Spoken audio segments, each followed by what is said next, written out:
Okey, dia laporan kes kanser bermutasi yang kita harus ambil maklum juga sebab mungkin ada di antara kita yang mungkin tidak mengetahui tentang perkara ini dan mungkin ada juga di antara kita yang menganggap bahawa kanser ini boleh diubati dan juga banyak sebenarnya perkara yang harus kita belajar juga tentang kanser pada hari ini. Dan Sophia pun tadi pun dah memberitahu kepada kita nak membawakan satu kisah di mana seorang wanita ini yang kehilangan suami dan juga 7 anaknya diakibatkan oleh kanser ini.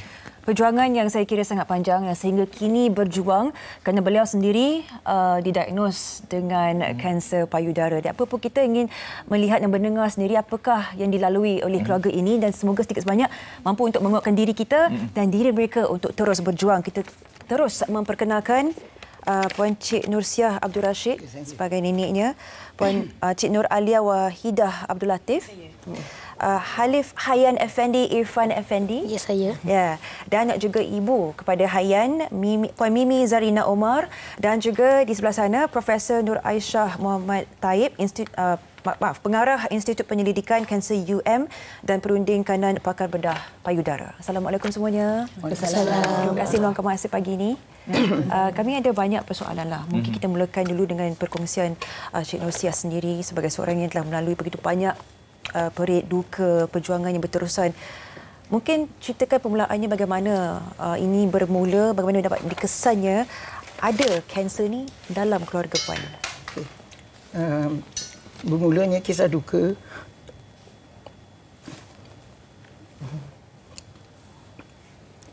dan keluarga saya ni bermula tahun 1985. Waktu itu anak perempuan saya, the only anak perempuan yang ada dalam family saya masa itu, anak bungsu, disahkan mengidap sakit kanser duodenal gland. Pada masa itu saya tak kenal kanser tu. Tak tahu apa benda kanser tu. Belum ada dalam family. Yang saya ingat yang ada kanser tu. Maksud saya masuk penyakit kanser tu lah. Itu bila anak saya meninggal pada bulan Julai tahun 85. Kemudian tu diikuti oleh suami saya pula pada tahun 98 kerana kanser brain cancer. Dan ikuti oleh anak tiri saya breast cancer 2 tahun kemudian. Kemudian tu seorang lagi anak saya, anak sulung saya, anak kandung saya meninggal tahun 2013, kanser limfoma, ayah kepada Hayan. Kemudian itu diikuti oleh anak tiri saya 2 orang lagi. Semuanya meninggal sebabkan kanser, berbagai jenis kanser lah. Dan yang paling terkesan anak perempuan saya, kakak kepada Alia, meninggal pada tahun 2019. Dan itu baru anak lelaki saya. Pada tahun ni, bulan Mei tahun ni. So, saya melihat kematian anak-anak saya seorang demi seorang. Memang sesuatu yang sangat-sangat terduga lah pada saya. Tapi Alhamdulillah, dengan kekuatan iman dan tahu ini semua takdir Allah, saya bertahan hingga sekarang. Baik, kita Kuatnya Puan Nursiah. Saya pasti ada satu ibu pun di luar sana yang tak pernah terbayangkan pemergian bukan sahaja anak-anak tapi juga suami dan banyak yang dilalui oleh seluruh keluarga ini, Afan. betul. Nak tanya kepada Alia sendirilah kan. Alia berusia tahun ni 32 tahun. Ya, betul. Jadi Alia didiagnos breast cancer Pada tahun 2020. 2020. Ketika saya 31 tahun lah. And then 7 bulan selepas saya menjadi rumah tangga. Dan selepas tu saya pergi ke HKM lah untuk membuat rawatan. Okey, Alia, sebelum tu saya nak tanya sebab Alia sendiri pun dah mengetahui abang kakak kan, mengidap kanser juga. Apa mungkin yang Alia lakukan? Mungkin Alia terasa terfikir yang adik-adik yang lain ada kanser. Jadi mungkin nak tahu kesihatan diri sendiri bagaimana. Apa mungkin Alia lakukan? Okey, semasa saya terasa ada lymph dekat bahagian dada saya, saya terus pergi diagnose di annual specialist dekat Bangi. And then masa itulah saya terus cepat. Memang saya, sebab benda tu dah family saya. Masa dah peringkat berapa dah? Masa tu saya baru lagi tingkat kedua. Okey. Stage 2 saya. And then memang saya berjumpa dengan masa tu Prof Nolia. Saya punya breast surgeon lah. And then dia buat test, and then memang dalam masa singkat jugalah kami buat. So selepas itu mak saya pun kena juga. So within 2 weeks memang semua settle. Apa-apa pun sebenarnya kanser ni kita kena cepat. And then jangan takutlah sebenarnya. Mendengar nada suara Alia ni suara yang kuat juga. Yeah. Seperti Puan Nur Asia. Saya kuat sebab mama saya sebenarnya. Saya pasti itu yang diperlukan sokongan keluarga yang masih ada ini yang menjadi pegangan yang cukup kuat. Betul. Tapi apa yang saya ingin tahu bagi adik Halif Hayan sendiri yang pada usia seawal 5 tahun telah pun didiagnos. Hayan, nak ceritakan sikit macam mana perasaan adik bila dapat tahu, takut tak ataupun rasa kuat sebab ibu ada, makcik ada, nenek ada. Macam mana Hayan? Masa mula-mula yang tahu yang ada kanser tu, tak tahu kanser tu apa. Okay. Ingat kan super power ke apa, tapi Super power tapi lepas saya tahu, saya memang sedih. Macam Puan Mimi sendirilah kan, ya, dah dapat mengetahui yang anaknya itu ada kanser dan sebagainya. Jadi apa mungkin sokongan yang diberikan untuk anak-anak dan juga ahli keluarga yang lain dalam membina kehidupan mereka ini? Macam saya, pengalaman pertama saya ialah suami saya lah mengidap kanser.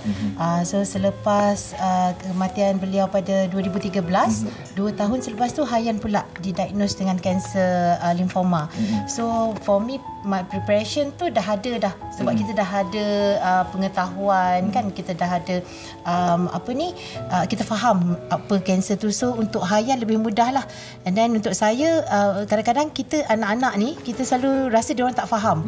Tapi macam saya, setiap perjalanan apa yang Hayan perlu lalui tu, saya memang bagi tahu dengan dia. Mentally, physically, emotionally dia memang prepared. So smooth sailing lah untuk kita orang. Sebab dia faham. Actually kanak-kanak ni faham. You kena explain dengan cara mudah lah untuk dia orang, supaya dia orang tak takut. Dan Hayan kini berusia 11 tahun. 11 tahun. Yes. Kita dah dengar sendiri. Cancer survivor. He's a cancer survivor. And dia sangat matang untuk usianya. Yes, betul. Profesor, kita melihat kekuatan. Keluarga cancer fighter ini. Dan apa yang kita lihat juga adalah begitu jarangnya kita melihat satu keluarga yang mempunyai kes kanser bermutasi. Mungkin satu pendedahan yang Profesor nak kongsikan bersama kita. Ya, so kita dapat lihat dan dengar family history ataupun sejarah keluarga ini, dan kita mungkin kita boleh fahami bahawa sebenarnya ramai juga wanita dan orang-orang dan kanak-kanak yang mungkin ada masalah yang sama. Jadi cara yang paling utama saya rasa untuk orang ramai ialah tahulah sejarah keluarga anda. Sebab itu mungkin menyelamatkan nyawa. Sebab banyak juga kanser yang boleh dikesan dengan awal. Seperti dalam keluarga ni kita tahu ada 2 stream atau 2 sebelah pada satu sekeluarga kan. Ada lelaki, ada perempuan, satu family, anak-anak. So selalunya genetik mutasi ni, gene mutasi ni akan diturunkan pada sebelah. Baik. Sebelah saja. So kalau kita dengar sejarah keluarga Puan Nur Asia, dia banyak daripada bahagian suami. Kan husband meninggal pada usia muda, anak-anak, and then anak-anak tiri kan. Tapi tiba-tiba dapat juga yang sendiri mendapat kanser, dan anak perempuan yang telah dibuat test gene pun yang negatif mendapat kanser payudara. Jadi mungkin ada 2 jenis gene di dalam keluarga ini. Baik. Saya dan Afad tadi sempat untuk berborak sedikit sebanyak bagaimana kita tertanya daripada Puan Nur Asia sendiri yang tidak mempunyai sebarang sejarah kanser dalam keluarga, kan Fad? Dan bagaimana Prof yang Puan Nur Asia sendiri yang sendiri terkena setelah saban tahun melihat keluarganya sendiri, adakah terdapat apa-apa kaitan ataupun hanya Kebetulan jadi saja. yang paling penting kita kena tahu orang yang membawa jin mutasi yang menyebabkan kanser bukan semua akan dapat kanser. Dan konsep ini dipanggil penetrance, di mana sekiranya kita ada 10 orang yang menghidapi jin P53 yang telah dikesan dalam keluarga ni, mungkin dalam 50 hingga 70% sahaja yang mungkin akan mendapat kanser. Baik. Okey. Dan juga jin-jin ni dia ada pelbagai. Kan? So bila kita tanya balik pada sejarah keluarga tu, banyak ceritanya dari sebelah Datuk Helian. Yes. Okey. Tapi bila kita tengok anak kepada Puan Nur Asia ni, Alia, dia mendapat kanser pada usia yang sangat muda. Jadi kita tahu mungkin ada masalah genetik juga. So sekarang ni mungkin bila kita test satu je, iaitu P53. Baik. Ya, jin yang nama dia P53, tahu. Sangat susah kan nak ingat semua ni kan, ada banyak nombor. Tapi ada jin lain macam BRCA1 dan 2 seperti yang dibawa oleh Angelina Jolie beberapa tahun dulu, kita panggil the Angelina Jolie wave, di mana orang mula mengenali bahawa sebenarnya sejarah keluarga tu boleh kita tahu sebabnya. Apakah jin yang diwarisi tu oleh Angelina Jolie tu mungkin ada di dalam keluarga ni juga. Okey, so test yang kita buat tu kita kena faham. Test tu ada berapa jin yang dites. Teknologi sekarang membuat apa kita panggil panel testing, di mana boleh dites dalam 47 jin. Wow. Yes. So mungkin apa yang perlu dilakukan oleh keluarga mungkin berjumpa balik dengan pakar genetik untuk tengok apa yang telah diuji dan mungkin boleh uji yang lain. Sebab ada jin-jin yang kita tahu ni, ada cara untuk menangani jin tu sendiri.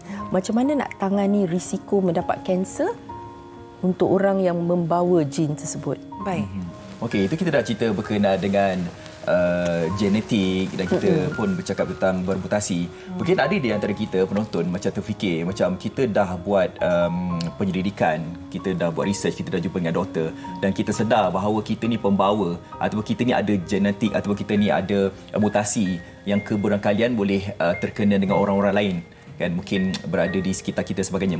Ada tak macam rawatan, treatment untuk nak mematikan genetik itu agar ianya tidak berterusan sampai keturunan-keturunan macam tu?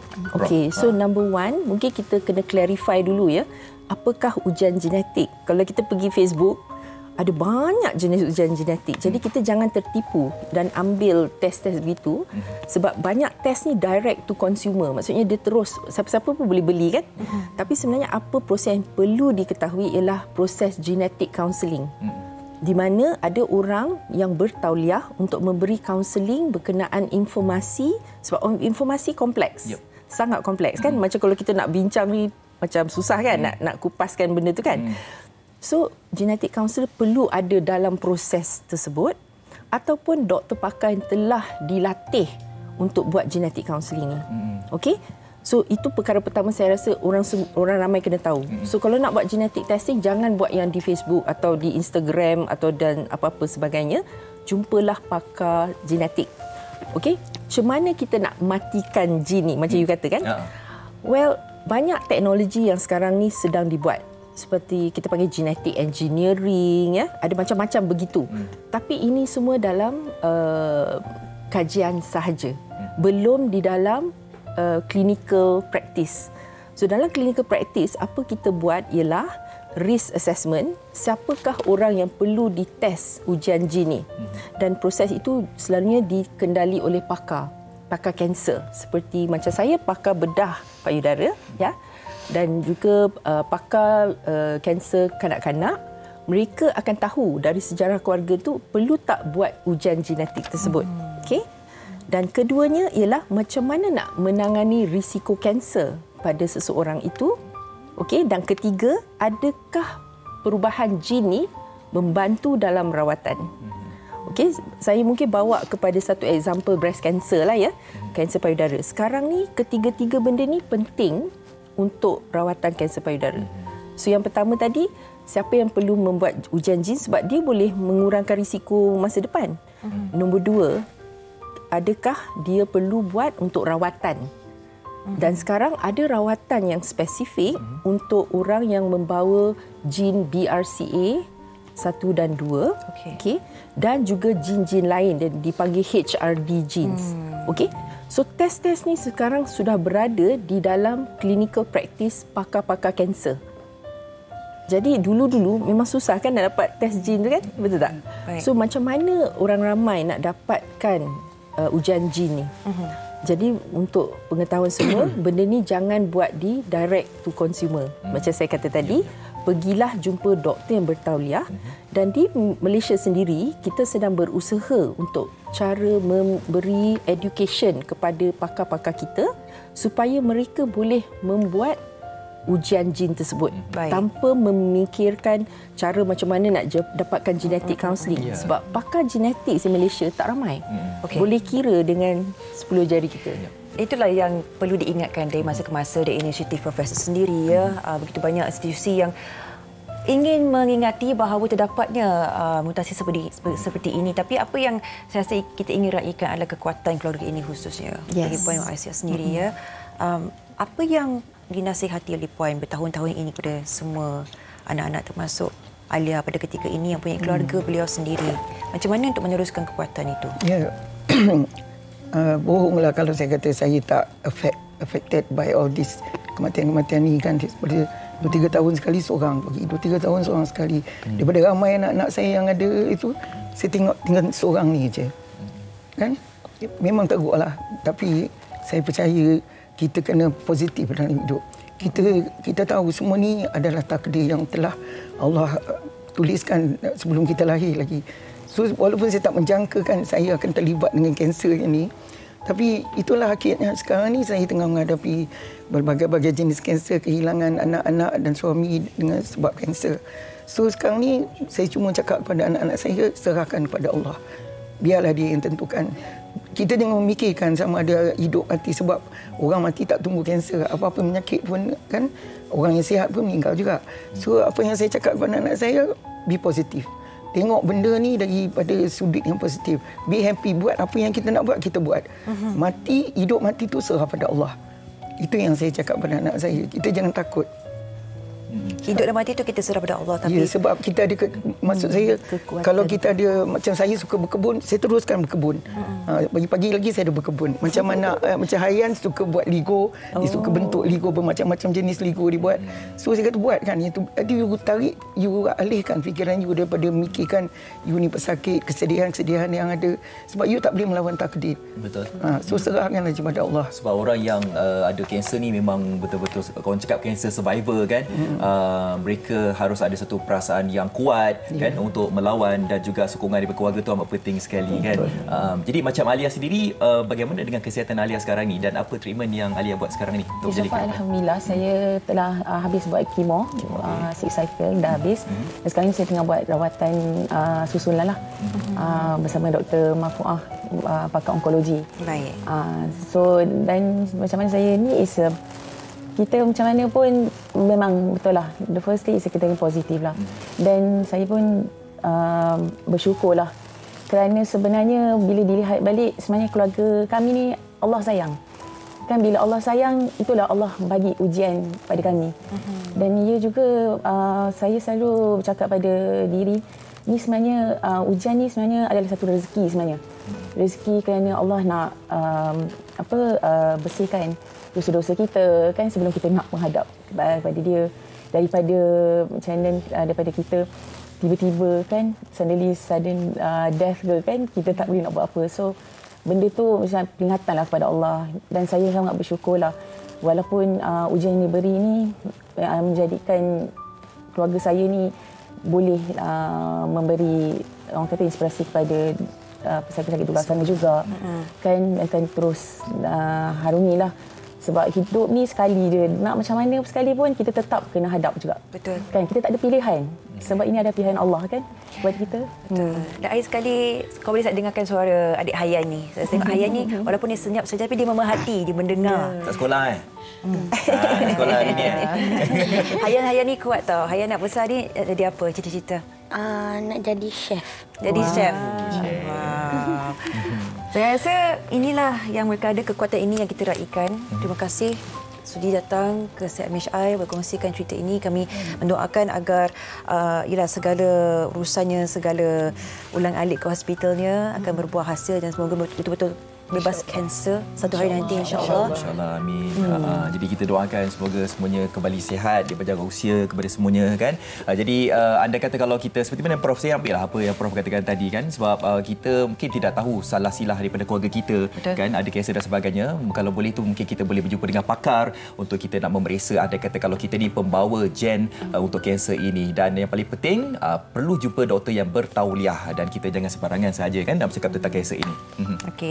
Dan itulah antara peringatan untuk sebelum kita memulakan keluarga juga, kita kenali sejarah keluarga itu. Terima kasih kita ucapkan kepada kesemuanya, Puan Cik Nur Siah Abdul Rashid, Cik Nur Alia Wahida Abdul Latif, Halif Hayyan Effendi, Irfan Effendi, Puan Mimi Zarina Omar dan juga Profesor Nur Aisyah Muhammad Taib sudi meluangkan masa dan berkongsikan satu isu yang saya pasti memerlukan perhatian kita semua sebagai rakyat Malaysia. Betul. Hayyan nanti masak apa-apa bagi kat Uncle Yanti, okey? Kami nak rasa. Okey. Chef Hayyan. Okey, kita nak berhenti buat seketika. Anda jangan ke mana-mana.